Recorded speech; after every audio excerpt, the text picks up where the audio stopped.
ശ്രീ പത്മനാഭസ്വാമി ക്ഷേത്രത്തിലെ ബി നിലവറ തുറക്കുന്നതുമായി ബന്ധപ്പെട്ട് ഒരു തീരുമാനവുമില്ലെന്ന് കേന്ദ്ര സർക്കാർ പ്രതിനിധി കരമന ജയൻ 24-നോട് ഇന്നലെ നടന്ന ക്ഷേത്ര ഭരണസമിതി യോഗത്തിൽ ഉൾപ്പെടെ ഒരു ചർച്ചയും ഉണ്ടായില്ല. പുറത്തുവരുന്ന വാർത്തകൾ അടിസ്ഥാനരഹിതമാണെന്നും കരമന ജയൻ പറഞ്ഞു. ബി നിലവറ തുറക്കുന്നതുമായി ബന്ധപ്പെട്ട് തീരുമാനങ്ങൾ എടുക്കണമെങ്കിൽ ഭരണസമിതിയുടെ മാത്രം യോഗമാണ് നടക്കാറുള്ളത്. അതും തന്ത്രിയുടെ സാന്നിധ്യത്തിൽ മാത്രമേ അത്തരം കാര്യങ്ങൾ ചർച്ച ചെയ്യപ്പെടാറുള്ളൂ. കേന്ദ്ര സർക്കാരിൻ്റെ പ്രതിനിധിയും സംസ്ഥാന സർക്കാരിൻ്റെ പ്രതിനിധിയും ഒരു വാഗ്വാദത്തിൻ്റെ പേരിലോ ഒരു യുദ്ധം ചെയ്യാനോ അല്ല അവിടെ വന്നിട്ടുള്ളത്. ക്ഷേത്രത്തിൻ്റെ സർവതോമുഖമായിട്ടുള്ള വികസനവും ഉന്നതിക്കും വേണ്ടിയുള്ള ഒരു പ്രതിനിധികളായിട്ടാണ് ഭരണസമിതിയിൽ പ്രവർത്തിക്കേണ്ടത്. സുപ്രീം കോടതി പറഞ്ഞിട്ടുള്ളത് നിലവറകൾ തുറക്കുന്നതുമായി ബന്ധപ്പെട്ട്, പ്രത്യേകിച്ചും ബി നിലവറ തുറക്കുന്നതുമായി ബന്ധപ്പെട്ട് ഭരണസമിതിക്ക് ഉചിതമായ തീരുമാനം എടുക്കാമെന്നുള്ളതാണ്. ഇപ്പോൾ അതിനെക്കുറിച്ച് ആലോചിക്കുന്നില്ല, അതിൻ്റെ ആവശ്യം വരുന്നില്ല. ഇപ്പോൾ അടിസ്ഥാനരഹിതമാണ്, യാതൊരു അടിസ്ഥാനമില്ലാത്ത വാർത്തകളാണ്, ഇത് വ്യാജ പ്രചരണമാണ് പ്രധാനം. വിവരങ്ങളുമായി തിരുവനന്തപുരത്ത് നിന്ന് റിനു ശ്രീധറാണ് വീണ്ടും ചേരുന്നത്.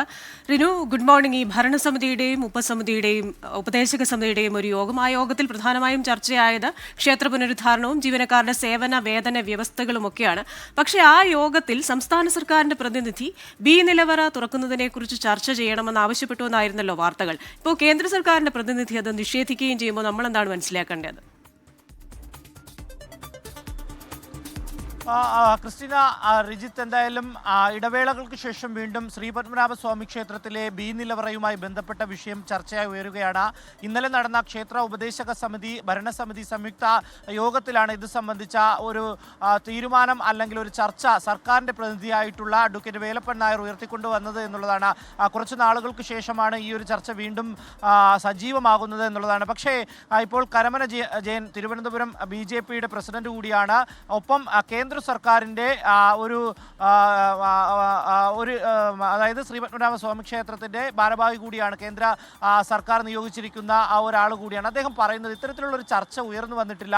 നിലവിൽ ബി നിലവറ തുറക്കുന്നതുമായി ബന്ധപ്പെട്ടുകൊണ്ട് ഒരു തരത്തിലുള്ള ആലോചനയും നിലവിലില്ല എന്നുള്ളതാണ്. ഈ ഉയർന്നു വന്ന വാർത്തകളെല്ലാം തന്നെ അടിസ്ഥാനരഹിതമാണ് എന്നുള്ളതാണ് അദ്ദേഹം മുന്നോട്ട് വെക്കുന്നത്, അല്ലെങ്കിൽ ഇപ്പോൾ 24 ന്യൂസിനോട് പറഞ്ഞിട്ടുള്ളത്. അതായത് നിലവിൽ അങ്ങനെ ഒരു ആലോചനയില്ല. ഒപ്പം സംസ്ഥാന സർക്കാരിൻ്റെ പ്രതിനിധിയും കേന്ദ്ര സർക്കാരിൻ്റെ പ്രതിനിധിയും തമ്മിൽ ഒരു യുദ്ധത്തിനില്ല എന്നുള്ളതാണ്. രാജകുടുംബത്തിൻ്റെ ഉൾപ്പെടെ അല്ലെങ്കിൽ തന്ത്രിയുടെ ഉൾപ്പെടെ തീരുമാനത്തിനായിരിക്കും ഈ ബി നിലവറ തുറക്കുന്നതുമായി ബന്ധപ്പെട്ടുള്ള ഒരു തീരുമാനത്തിലേക്ക് പോവുക. നിലവിൽ അങ്ങനെ ഒരു ആലോചന പോലും ഇല്ല എന്നുള്ളതാണ്. ഇന്നലെ ചേർന്ന യോഗത്തിൽ ഈ ക്ഷേത്രത്തിൻ്റെ വികസനവുമായി ബന്ധപ്പെട്ടുകൊണ്ട് അല്ലെങ്കിൽ അവിടുത്തെ തൊഴിലാളികളെ സ്ഥിരപ്പെടുത്തുന്നത് ഉൾപ്പെടെയുള്ള കാര്യങ്ങളാണ് യോഗത്തിൽ ചർച്ച ചെയ്തത് എന്നുള്ളതാണ്. പക്ഷേ ഏറ്റവും പ്രധാനപ്പെട്ട ഒരു കാര്യം ബി നിലവറ തുറക്കുന്നതുമായി ബന്ധപ്പെട്ടുകൊണ്ട് ഹൈക്കോടതി പറഞ്ഞിരിക്കുന്നത് ക്ഷേത്ര ഉപദേശക സമിതിക്ക് അല്ലെങ്കിൽ ക്ഷേത്ര ഭരണസമിതിക്ക് തീരുമാനം എടുക്കാം എന്നുള്ളതാണ്.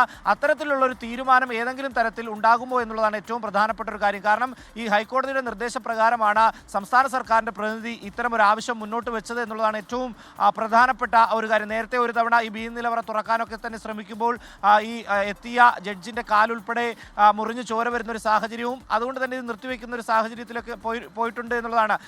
വലിയ തടസ്സങ്ങൾ അല്ലെങ്കിൽ ഈ വിശ്വാസികളുടെ ഭാഗത്തു നിന്ന് ചില എതിർപ്പുകളൊക്കെ തന്നെ ഉണ്ടാകുന്ന ഒരു സാഹചര്യവും ഉണ്ടായിരുന്നു. എന്തായാലും നിലവിൽ ഇപ്പോൾ ബി നിലവറയുമായി ബന്ധപ്പെട്ടുകൊണ്ടുള്ള ഒരു ചർച്ച ഉയർന്നു വരികയാണ്. പക്ഷേ അത്തരമൊരു തീരുമാനമോ ഒന്നും തന്നെ യോഗത്തിൽ എടുത്തിട്ടില്ല എന്നുള്ളതാണ് ഈ കേന്ദ്ര സർക്കാരിൻ്റെ പ്രതിനിധി കൂടിയായിട്ടുള്ള കരമന ജയൻ 24-നോട് പറഞ്ഞത്.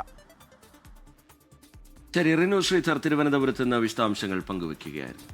ലോകത്തെവിടെയായാലും ഏത് സമയത്തും 24 വാർത്തകളും ഓഗ്മെന്റഡ് റിയാലിറ്റി പാക്കേജുകളും എക്സ്പ്ലെയിനറുകളും വിശദമായി കാണാൻ ഞങ്ങളുടെ YouTube ചാനൽ നിങ്ങൾക്ക് സബ്സ്ക്രൈബ് ചെയ്യാം.